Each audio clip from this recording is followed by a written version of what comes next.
Good morning, everyone. Thank you for the introduction. So this morning we'll be hearing from a panel of esteemed professionals who work across various fields, including media companies such as Fox Sports and BuzzFeed, infrastructure consulting firms, mental health platforms, and more. And they all share a common goal, and that's to redefine well-being in today's ever-evolving workplace.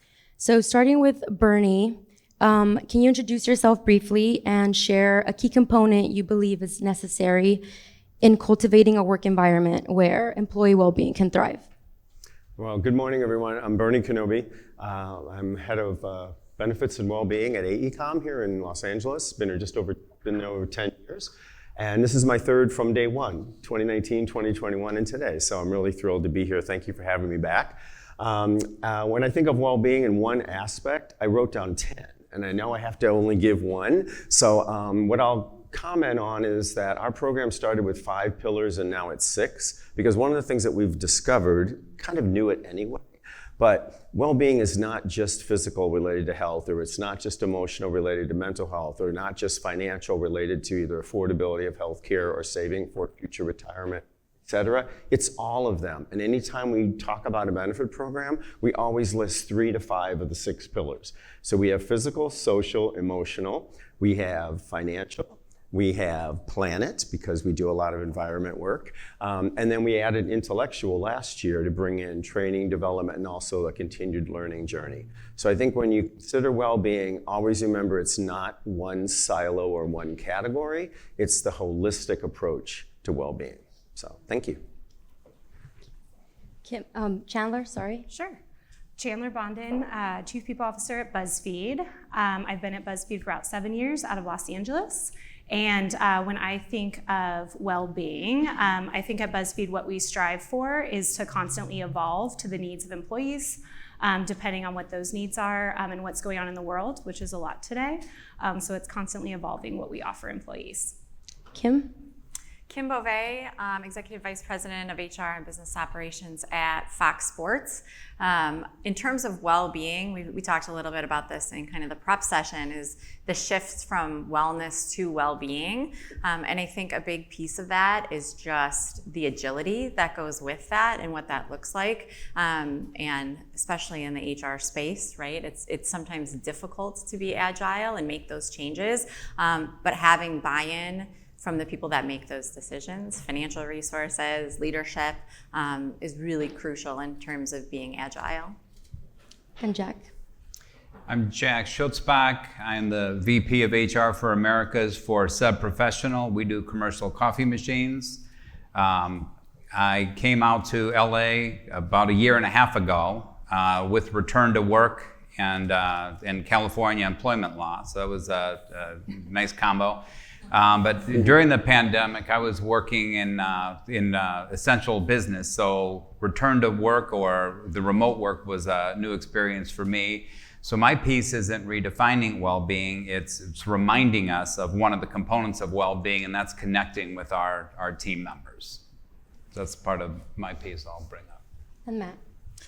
Matt Jackson. I'm General Manager for Unmind in the Americas. We're a workplace enterprise mental health platform. We're going to talk about lots of tools, strategies, and specific things around well-being, but in thinking about the question, something I've been thinking about recently is that ambiguity kills culture. And when you think about well-being and how people flourish in the workplace, if you as an individual don't know why you do what you do and how it fits into the bigger picture, then you've got very little chance of flourishing. So I guess my answer is clarity in terms of well-being. Thank you. And I'll kick it back over to Bernie. Just elaborating on the pillars that you talked about in your introduction, can you talk a little bit more about AECOM's launching its global well-being program and how it rolled out the offering to the company's 53,000 employees. Can you speak more on the importance of the company's culture of care and the pillars of well-being? So to tie into Matt's point, we see it as a culture of caring, and we also see it as the DNA of the company. It should not be seen as a program. It should be seen as an environment that you create. and you can tie it to business initiatives, and that's usually how you move it forward, right? So what we did at AECOM was our health and safety group is a big part of what we do since we design and build things all around the world. When we were in 70 countries, which at that point we had about 100,000 employees. And so we wanted to do something globally, which is a bit aggressive, especially in 2017. So we tried to figure out, well, maybe just 5 countries, the 5 largest. Well, then it became very centric to just Americas and UK. So we said, well, how about 10? But then we still didn't include 2 other regions around the world. It's like, well, we got to have 1 in every region. So all of a sudden we were at 15. Once we were at 15, we're like, might as well just do them all. So what we did is we actually rolled it out globally, and we did a well-being week in 2018. And the reason we have pillars is that we had 1 for each day. So we had a pillar for each day for the 5 days, and then we took the weekend to rest. What we found is a week isn't enough. So in 2019, we did a well-being month because it gave us more time to do events. And what was interesting is we told people first year you can do light or heavy. You can either just do technology or you can actually do on-site events. Anybody that didn't do the on-site in 2018 all signed up in 2019. So it worked out pretty well. So by 2019, we were well-being month. And then 2020 came, we were gonna do a year program, 24/7, 365, and then COVID came along. And everybody said, can you do it 3 months earlier? So instead of doing it in June every year as we had planned, we wound up starting it in March. And so it just became something that was almost required by the business and by our organization, really the world, as everyone was dealing with the pandemic. And so we've just launched everything since then. So we do global challenges every year. We do a lot of communications. We created a website. It's called wellbeing@aecom.com. It's really easy. You don't need a username or password to get into it. So new hires, potential new hires, or dependents, partners, et cetera, can all access the information. So we've tried to really put the word out there to say this is something we support as an organization.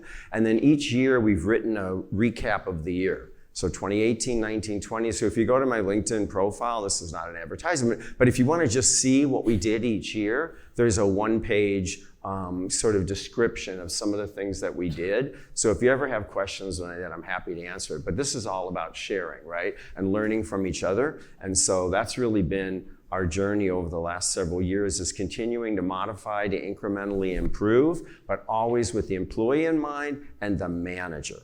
I worked at Gap and Hilton. We always said the store manager and the hotel manager is the sweet spot of the company. So employees look to their managers for guidance and also for encouragement. So you've got to get those managers to buy into this concept in order for it to be successful. So it shouldn't be top down, it should be middle forward with everybody. So that's kind of the way we've approached it over the last 7 years.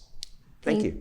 Thank you. And in the vein of initiatives and programming, I want to kick this over to Chandler. Can you speak a little bit more about the programming that BuzzFeed has implemented when it comes to creating safe spaces for employees to be able to share what they need for their physical and mental health?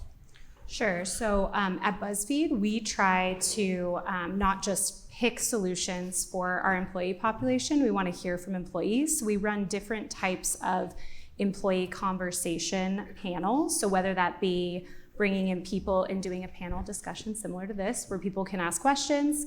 We run a wellness fair every year where people can interact with all of the resources that they have. A lot of people don't know what they have available to them. So that's been really successful. And then we also have different sort of employee meetings. So we have what's called like a manager den, where managers come together and discuss certain topics that are going on in the world, or maybe something that's happened at BuzzFeed. And we make sure that everybody has the opportunity to better understand, what we need to do as an executive team, as an HR team, to support those things.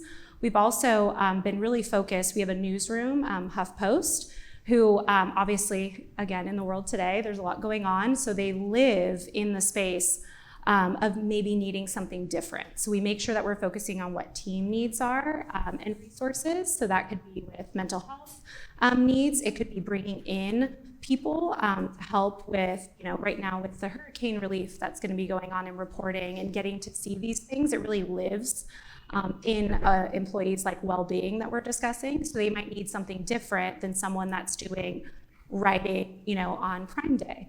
So we try to be holistic about it as an organization. But we also try to identify what different teams and different levels of our employee population need. And then as we come up on open enrollment, we also make sure that if we need to shift anything and evolve, we do that. So for example, last year, we were not happy with our carriers. They weren't able to support large employee populations. We had like restrictions on IVF. We had restrictions with our LGBTQA plus communities. So we actually broke a contract last year, and our CEO was supportive of that to make sure that we could switch to a carrier that would be more inclusive of our population. So.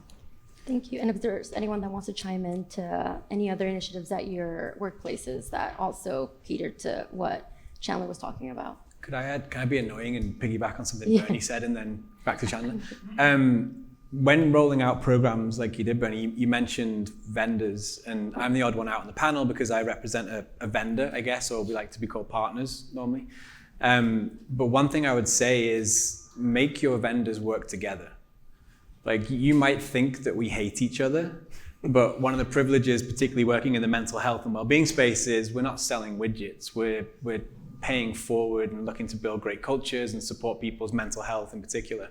And there are a number of global companies that we work with where we are asked to partner with parallel like well-being vendors, or in the case of Lyra, we partner really nicely with Lyra, with a very large technology company around the world. So insist on us playing nice, because I think then the power of many becomes to your benefit. To Chandler's point, one of the best examples I've seen about employee communication, listening, and inclusion is MLB. So Major League Baseball are one of our clients, and they implemented an ERG program, employee resource groups, and I think they have 9 or 10. So things like Latinx in baseball, Black in baseball, carers in baseball. And they're very, very vocal, very, very intentional ERGs. And about 2 years ago, they launched a mental health ERG. But what they quickly realized is that if they want to bring mental health to the forefront of their culture, they were actually better off integrating mental health into each of the individual ERGs. And the reason being, how I experience life is different to Bernie, is different to Chandler, is different to everybody.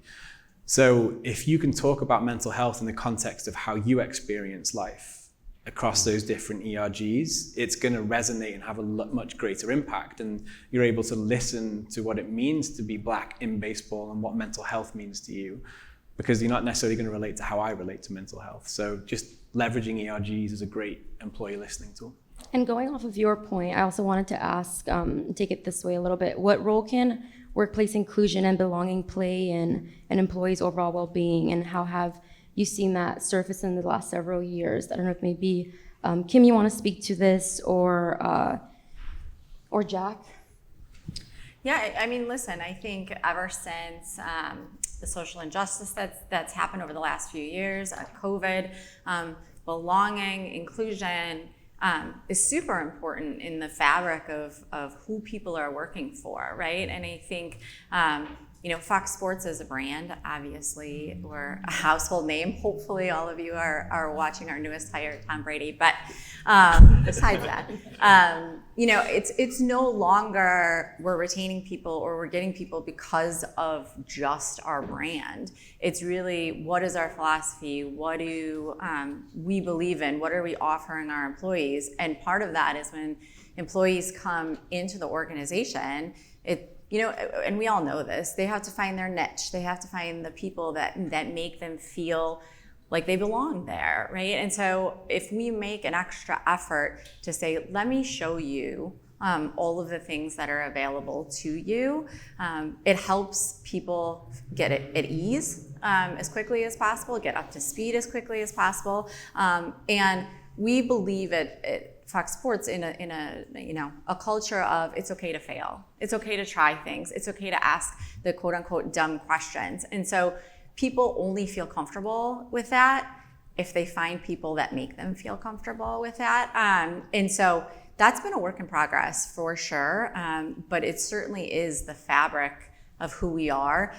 We've had people that have been here for 30 years. They won't leave. From an HR perspective, we need them to leave. But it's great, right? But part of that is kind of bringing them up to 2024, right, into 2025, and helping them bring people along as well. And so, belonging, inclusion, it has to be at the fabric of what you're doing each day. Even we're not curing cancer, we're putting on sports TV. It should be fun. It should be fulfilling. There should be some sort of purpose in what you're doing. And you should feel like it's a fun place to come to work. And you can only do that with those types of programs in terms of belonging and inclusion. And do you want to answer? Oh, I was just going to pile on that one with the sense of belonging. Mine, the word I use is connectedness. And so where we were bringing people back to the office a couple years ago, and even to this day, the debates are a lot fewer, but why can't I be remote? Malcolm Gladwell was real big a few years back to say that, remote work is destroying us, is that we're human, we're meant to be together. But when you bring people back to the office and they're just staring at a screen and not interacting or doing with anything else, then leave them at home.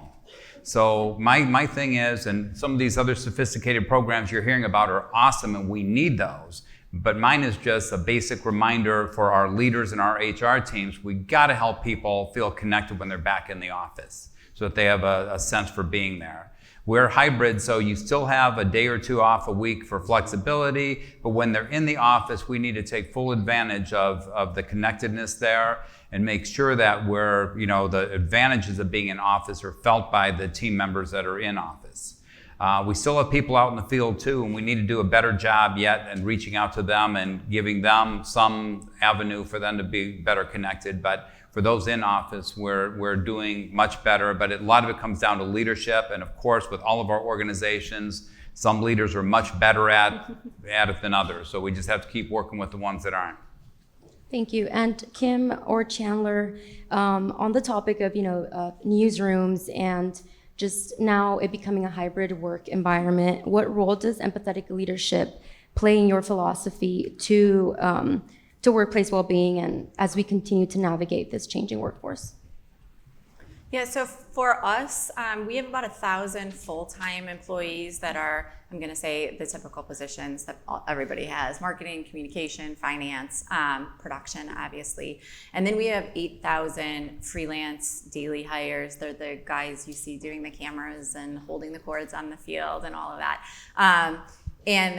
Right, their workplace is very different than sitting in a cubicle or even remote work. They obviously can't do a camera remotely. Maybe in the future that'll happen, but they have to go to work. And so, the majority of our workforce never left. They never went home because they had to continue going to their workplace. So for some of them, it's production trailers and stadiums, and they're sitting behind closed doors for 12 hours a day. That's very different than somebody working remotely or going into the office and having interaction with their colleagues. And so the shift that we had to make over the last 5 years was that empathetic leadership, that empathetic philosophy that not every employee is created equal, and not even that we have multiple buckets and types of employees, but their situations are all very different. We have those people that have families and coming back to the office and figuring out childcare or just the schedule with their other working partner at home. Or perhaps they don't have any children, they don't want to have any children, so the reproductive benefits doesn't mean anything to them. They may have something else that is important to them, and that is their currency, right? And so being able to be visible and understand their specific situation, we can then market, I'm going to say as a marketer, right? Market our benefits or whatever those packages and programs are to them, because there's a lot. Listen, I think all of you, whether you're a vendor or just an employer, there's a lot of offerings, and it can become incredibly overwhelming to kind of cipher through all of those things to find out what you need. So it's really important to my team to go out to each of their workplaces and kind of talk through their specific situations. You brought up the hurricane, Chandler, that's happening as we speak. we have obviously workers that have families down there, friends, loved ones that are monitoring what's happening. And so understanding this is what they're going through, and no longer is it a 9-to-5 job and you go home and then your personal life starts. Everything's intermingled. And so understanding what they're going through so you can figure out what kind of offerings they need at that moment in time is really, really important, at least at Fox Sports. At BuzzFeed, we are constantly ideating as well, to your point. So like with return to office, people have moved. People have longer commutes. Certain roles and functions, like you said, don't require you to be in office. So making sure like you're building, connectivity connectedness amongst groups is really important. What we've also seen success on is bringing back some traditions, and we've done some acquisitions. We've brought in traditions from our other brands, so that's been really successful.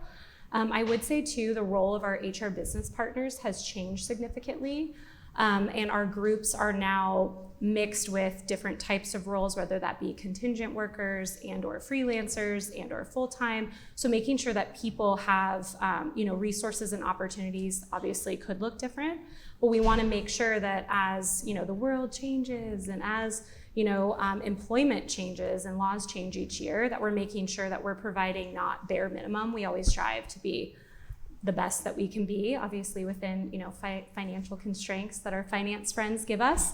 But we always try to make sure that our HR business partners know what each team needs, and we try to make exceptions where we can to make sure that it's an easy part of someone's day, not a hard part. And being as flexible as possible, I think, is a good one. We also have done, I think, a really good job of empowering leaders within middle management and like director level to ensure that they have a voice for what their needs are and that they can make decisions on behalf of their functions for their teams. So when you're in the office, one team might pick different days to come in. Certain groups are out in the field reporting, so it just depends, again, on team needs, and we try to be flexible. Can I just piggyback on that real quick? You mentioned something, kind of the role of the HR business partner changing, and I'm guessing that's the case for many of you out there, but we saw a big shift in that as well. I think everybody doesn't like to be the policeman, right? Walk around and you walk into a room and everybody's like, oh, somebody did something wrong. And so that we've seen that shift too, and I really implored our staff to get in the middle of team meetings, department meetings, attend whatever you can so that you understand their group and their business and their needs. We found out, I'll just give you a quick example of that. We happened to find out that our marketing team works with a vendor. That vendor got really sick. There's no way we would have known that. We don't work with the vendor. We don't know, they're not an employee. But it really affected the entire department to the point of they were not productive at work. We had no idea. So had we not been involved in kind of their everyday, then we can step in and try to offer some solutions, whether that's counseling, whether that's some flexibility in terms of time off, helping the vendor and their family, right? Finding ways for us to be generous as well and partnering.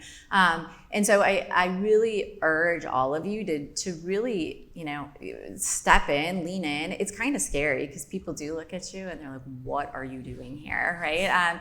But free food always helps, and happy hours. But, I think that's a big piece of it is just, being a part of their world and understanding what they're going through so that they do lean on you in those moments that they wouldn't normally reach out to you is really, really important. Just I have a friendly reminder though, empathy is key, and managers do need to be empowered to work with their team members to a point. So, there's still rules out there. So if you're, just as a friendly reminder, if you're gonna try to go too far with it, make sure you're checking back in with HR to make sure it's okay. See, Jackson, California, he knows now. He knows. And I think, Yeah, go ahead. I was just gonna say, one of my favorite sayings is, we're human resources. Human is our first name, resources is our last name. Our customers are our resources, and we're responsible for the human side of our business. So we add value when we do that. And I call ROI, everybody says it's return on investment. I say actually it's both, return on investment and return on individual. If you can get your programs and your communications right, people feel like it's about them, not just about whatever it is you're trying to accomplish. And to the connectivity thing, I mean, part of this is about just walking away with some aha moments, right? So I'm just going to share a couple things we did that might be helpful to you. When we first started the program, I think Kim said, I wanted to do something fun. So we happened to build things. So what we did is we created these blocks back when Lego wasn't so cool as it is now. And we sent one of these to every employee. Logistically, a nightmare when you have 70 countries that you operate in. So it's a little harder than it sounds. It's not expensive, it's just difficult. But what we did is we said, everybody get together and build something in your office, because one of our 5 pillars at the time was social, and we wanted to bring people together. This is pre-COVID. And we had 230 entries. We didn't even really realize there were 230 offices, really, even though we kind of knew. But it was amazing how if you just give people something to feel a little bit connected, it works really well. The other thing we did was what we call well-being moments, hashtag well-being moments. And we asked everybody to share those. And the photos and the stories we got, we were going to use them to publish. We actually got so many that it became, then we started creating contests, because they were just so great. And it's much more powerful when it comes from your own employees than if it comes from a story or a stock photo. So we actually started using their actual pictures with who they are, what's their title, what business group they work in. People love that. So it's not expensive, it's not hard to do, you just have to get their permission, keeping all the HR rules, right? But it really does make people feel like it's their organization and this is their program. And then the last thing I'll mention is, because we are all around the world, create the technology early. Because by creating a website that everyone could go to, we just started populating content there. When managers were trying to manage staff in 2020, where everyone was working from home, they needed help. Like, what are the things I need to know? What can I do? What should I not do? How do I engage people? And we could put all that online and then send people to it. And then, of course, the Can We Talk campaign in 2022, which was pretty much a global one of trying to get people to talk about the emotional and mental health struggles they were having. It's just so much easier if you have a place to send people. And then if you want to do challenges or if you want to do communications, you're certain that it's reaching everybody and it's consistent. Last thing I'll say is, don't do it all on your own. Matt referenced, use your service providers. We call them partners, not vendors, because we do it all together. But also, there's amazing things happening in your company you may not be aware of. And so the moment you start talking about this, you find out that Australia, New Zealand has been doing things for 3 years that we were thinking about doing. So leverage each other and take advantage of that knowledge base, because there are some really creative, innovative ideas in your own organization. You don't always have to go outside for it. You just have to ask for it and create an environment where people want to participate. And you'd be surprised. A lot of people are pretty passionate about this stuff. You just have to tap into it. So find a way to find that. Your ERGs are a really good place for that. And I know that was referenced earlier as well. So those are just some thoughts that I wanted to share, kind of tying in on some of the other thoughts. Thank you. And Jack, how integral is employee belonging and engagement to building connectivity, and in what ways can these building blocks continue to support a healthy employee well-being? With that, I think your team members need to see a purpose in what your company is doing, what they're delivering, in every job, every position. So, we had a group last year that high turnover, their job was processing invoices. But we had a pretty strong manager there who worked with her team, who recognized her team members. And this year, it's a much more solid group and much more engaged. So I think a lot of that, it comes to, again, just basic leadership 101 and having attentive leaders working with their teams. And Matt, given that Unmind is a platform that fosters mentally healthy workplaces, how can companies, in your opinion, create greater psychological safety within work environments to keep that goal in mind? It's definitely multifaceted, and I think my wonderful panelists have touched on various different areas of this, but I think you need to be intentional with how you put in place all the various different things that we've heard. And one way that we like to think about it is that there are 3 layers. So there's the organizational layer, the interpersonal layer, and the individual layer. And if you think historically about benefits or well-being, it's been very focused on the individual layer. And if I speak specifically to mental health, it's been about providing reactive resources for individuals to help pick themselves up when they find themselves down. The well-being and mental health space then evolved to point solutions, where all of a sudden we as employees were flooded with all of these point solutions and said, go look after yourself, make yourself more resilient, pick yourself up. But then at one point we said, what's your responsibility as an employer? So if you think about it, the organizational layer, it's all about how do you want to talk about mental health? How do you want to talk about culture? How do you want to talk about well-being? How do you set the right tone for the rest of the organization? Now, there's the brand that you may have, but then also there are structural elements like benefits and policies that you need to look at each of them and say, does this help foster a mentally healthy environment? Do we have the right level of fertility benefits? Do we have the right level of paternity leave? We as an employer, so not as a vendor, we put in place policies across maternity, paternity that are equivalent to those of our colleagues in Europe, because America sucks with that kind of stuff. Yeah. So why should we be suffering because of America sucking at paternity and maternity policies when my colleague in the UK gets kind of 12 months paid leave?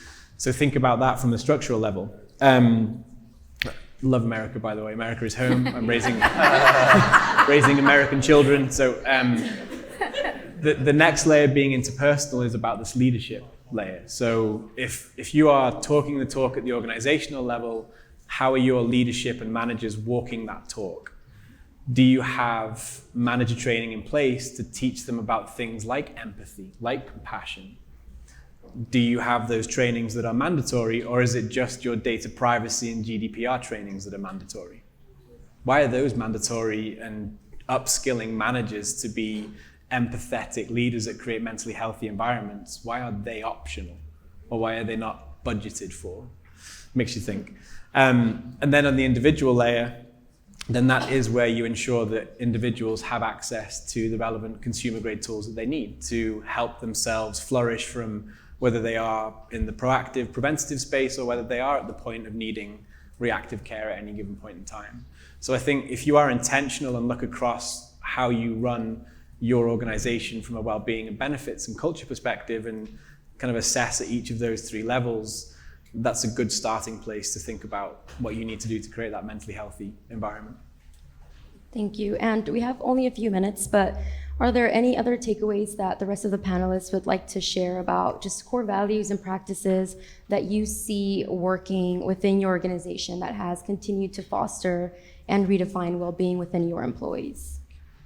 I would just like to add, to piggyback on the manager training piece, we found a great success in emerging leaders as well. So we do have a foundational leadership program where we do a lot of emotional intelligence training and soft skills training for managers. And I think the team has done a great job of making sure that they're not just learning from the person that's, programming and facilitating, but they're learning from one another and like day to day what's going on actually on your team, in the newsroom, in production, whatever that looks like. But our emerging leader program has been very successful. It gives people who are high potentials across the organization an opportunity to learn and grow and be ready to become a leader. And that could be a people manager, but that also could be, just an individual contributor who wants to continue to move up or move laterally across the organization. And I think it also gives people, more skills around EQ and more skills on how to work collaboratively with others, which helps from a well-being perspective and connectivity.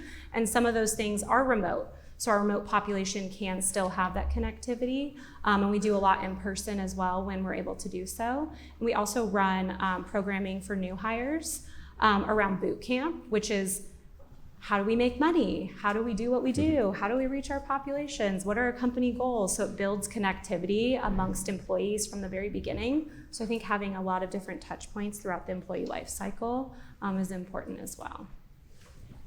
Any final takeaways? Well, I'll just comment. I had hoped that we'd have well-being as a requirement in your performance review, right? And to say, you as a manager, do you support your employees' health and well-being every day? Because in theory, to me, that's a managerial skill which plays into all the other characteristics and attributes that have been mentioned around empathy and support and so forth.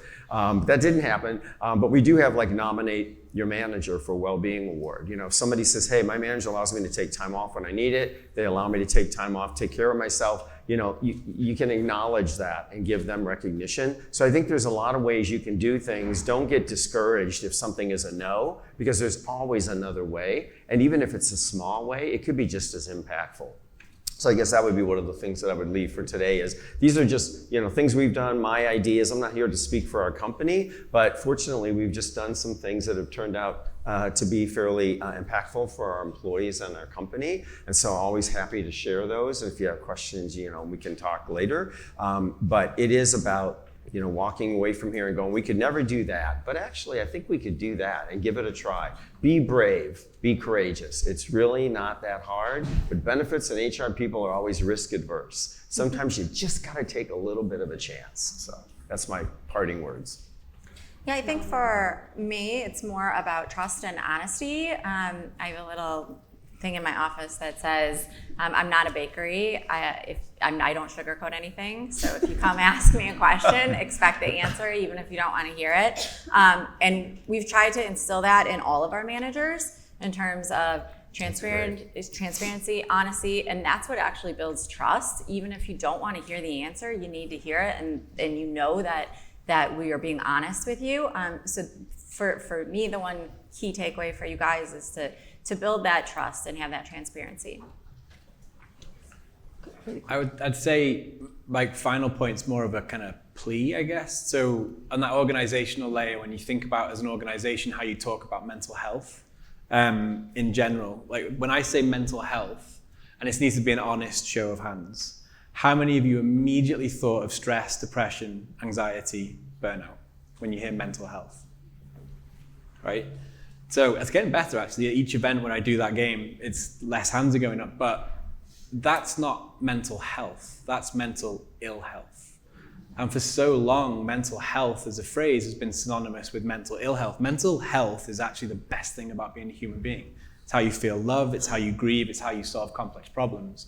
And if we bring that mindset to talk about mental health in the workplace and connect that to productivity, to performance, it sets a different tone from the outset that you can then build upon. So I would say if your organization thinks of it in the negative, let's move it to the positive. Well, thank you so much for our amazing panelists for just an amazing conversation. Let's give them a round of applause.